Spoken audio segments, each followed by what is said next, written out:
activities, that the industrial waste that is disposed in the Ganga. And humanism में यह है कि अगर प्रकृति है वो आपको डायरेक्टली इम्पैक्ट करती है, ह्यूमन लाइफ्स को आपको कंट्रोल भी करती है। और पॉसिबिलिज्म में ये है कि हम ह्यूमंस कुछ पॉसिबिलिटीज़ निकालते हैं ताकि हम अपने जो अपने ईजनेस है रहने की वो हम कैसे डेवलप करें विदाउट इन्वायरमेंट को वो हार्म किए हुए। बहुत बहुत खूबसूरत बात आपने कही कि साल में एक महीने के लिए हमेशा हर साल लॉकडाउन लगना चाहिए जिसमें सब इकोनॉमिक एक्टिविटीज़ कम हो जाए।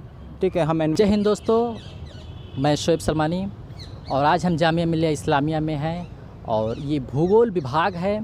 आज हम बात करेंगे कोरोना से पहले, लॉकडाउन से पहले पूरा पर्यावरण, पूरा जो दृष्टिकोण था, पेड़ पौधा, जलवायु परिवर्तन, वो कैसा था, लॉकडाउन में कैसा रहा और अब चीज़ें कैसी बिगड़ रही हैं धीरे धीरे।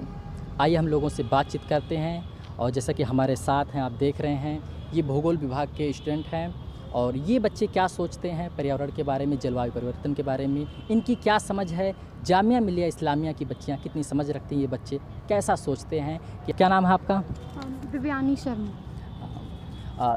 सवाल ये है कि जैसा कि आपने देखा होगा लॉकडाउन से पहले चीज़ें नॉर्मल थी सब, लेकिन जब लॉकडाउन लगी तो फिर नेगेटिव पॉजिटिव चीज़ें सामने आई। हम लोगों ने देखा, जो समझने की क्षमता नहीं तो उस चीज़ को हमने समझा, चीज़ें बदलने लगी।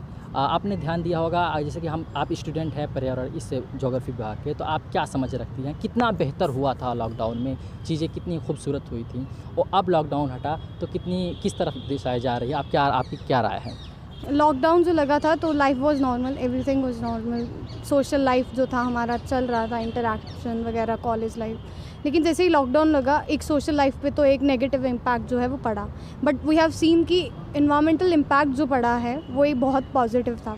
The Ganga river which was वो जो है वो रिवाइव करना, रिजिन्यूएट जो हुई वो हुआ कि डॉल्फिन्स जो गंगा में दिखती नहीं थी वो लॉकडाउन के दौरान हमने देखा कि वो भी रिवर्स में जो है अब दिखने लगी। इसका मतलब कहीं ना कहीं पोल्यूशन जो है रिवर का वो कम हो रहा था।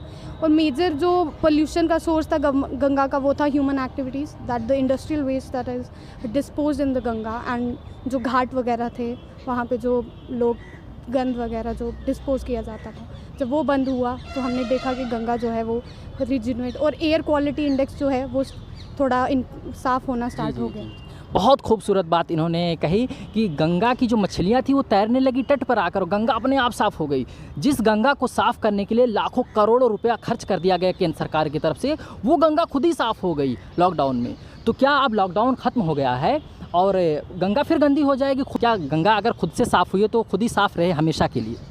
ये तो जाहिर सी बात है कि जो भी हमने किया है इन्वायरमेंट के थ्रू, हमने इन्वायरमेंटल डिटर्मिज्म एंड पॉसिबिलिज्म पढ़ा हुआ है, तो उसके थ्रू हमें ये बताया जाता है कि जो भी इन्वायरमेंट के थ्रू होता है वो हमारे पॉजिटिव के लिए होता है। अगर ह्यूमन एक्टिविटी कुछ भी हो रही उसका कहीं ना कहीं नेगेटिव इम्पैक्ट पड़ता है और वो सोशली भी पड़ता है, इन्वायरमेंटली भी पड़ता है। तो लॉकडाउन के बाद जो हो रहा है और उसका जो पॉजिटिव चेंज इन्वायरमेंटली हुआ, सोशली तो नहीं कह सकती हूँ क्योंकि सोशल में तो बहुत सारे नेगेटिव इम्पैक्ट पड़े हुए थे, इन्वायरमेंटली हुआ वो तो एक एक्सेप्शनल था और बहुत ही फैसिनेटिंग था। जो भी चेंजेस आए, हिमालयाज़ दिख रहा था और एयर क्वालिटी साफ़ हुई थी और भी बहुत सारी चीज़ें हुई थी।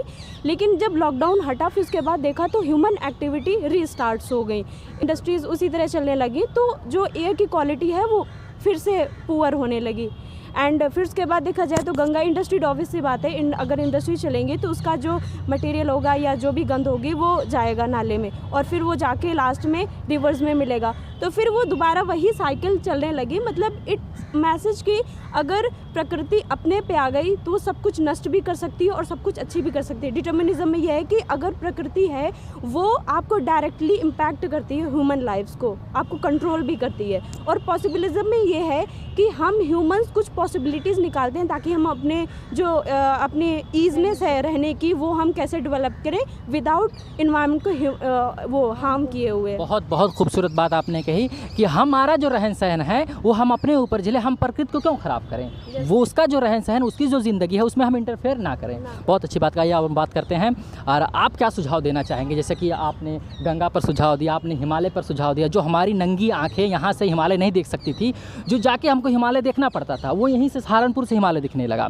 तो क्या ये खूबसूरत चीज़ें बरकरार रहे, गंगा साफ़ रहे, मछलियाँ खेलती रहें, हिमालय दिखता रहे, कि कैसा आप सोचते हैं? क्या वाकई में जारी रहना चाहिए और क्या नहीं करना चाहिए हम लोगों को कि गड़बड़ चीज़ें हों? डायरेक्ट सजेशंस पे आ जाते हैं। तो सजेशंस की बात करें तो ये बात चल रही थी कोविड के टाइम पे, जब सबने सुधार देखा कि साल में एक महीने के लिए हमेशा हर साल लॉकडाउन लगना चाहिए, जिसमें सब इकोनॉमिक एक्टिविटीज़ कम हो जाए, ठीक है। हम एनवायरनमेंट को टाइम दे रिवाइव होने का, अपने आप बहुत जल्दी रिवाइव हो जाएगा इन्वायरमेंट अगर हम दूर हो जाते हैं कुछ टाइम के लिए। ये सजेशंस था। फिर उसी टाइम पे COP26 की मीटिंग हुई थी ऑल ओवर वर्ल्ड, उसमें बहुत सारे सजेशंस थे। हमारे मोदी जी ने भी बोला कि 2070 तक 0 कार्बन नेट कमीशन हो जाएगा। अब वो देखो बात है कि मतलब प्रैक्टिकल कितना पॉसिबल है, देखने की बात होगी। अब जैसे दिल्ली गवर्नमेंट भी कह रही थी कि इस टाइम पे नवंबर के टाइम पे, दिसंबर के टाइम पे भले ही कोविड था लेकिन पोल्यूशन फिर भी था। वो उनका रीज़न ये था कि पंजाब से जो भी पराली जलाई जा रही, अब तो पंजाब में उनकी सरकार आई है, अब देखो उनके पास ये रीज़निंग नहीं होनी चाहिए कि पराली जलाना वाज अ कॉज। तो ये सारे कुछ सजेशंस है कि होने चाहिए, सरकार को काम करना चाहिए, और जो भी COP26 में बातें हुई थी, ठीक है, उनको इम्प्लीमेंटेशन हो, ग्राउंड लेवल पे हो। जी। बहुत बहुत शुक्रिया। ये स्टूडेंट थे जामिया मिलिया इस्लामिया के भूगोल विभाग के स्टूडेंट हैं। और जैसे कि आपने देखा, गंगा पर बात हुई, हिमालय पर बात हुई, और भाई साहब ने बहुत ही खूबसूरत बात ये की कि साल में एक दिन लॉकडाउन लगना चाहिए ताकि इस चीज़ का एहसास हो कि हम लोग 2 साल लॉकडाउन झेले हैं और कितना फ़ायदा हुआ था। तो पर्यावरण के सम्मान में, जलवायु परिवर्तन के सम्मान में एक दिन लॉकडाउन लगना चाहिए। हम ज़िंदगी कैसी जीते हैं, हमारी ज़िंदगी कैसी है, पर्यावरण की ज़िंदगी कैसी है, ये इसको समझना ज़रूरी है। और कि फल खाएं जिस वृक्ष के, गंदे कीने पात, धर्म हमारा यही है, रहें उसी के साथ। कैमरा पर्सन अंशु के साथ मैं शोएब सलमानी, जामिया मिलिया इस्लामिया से। जय हिंद, जय भारत।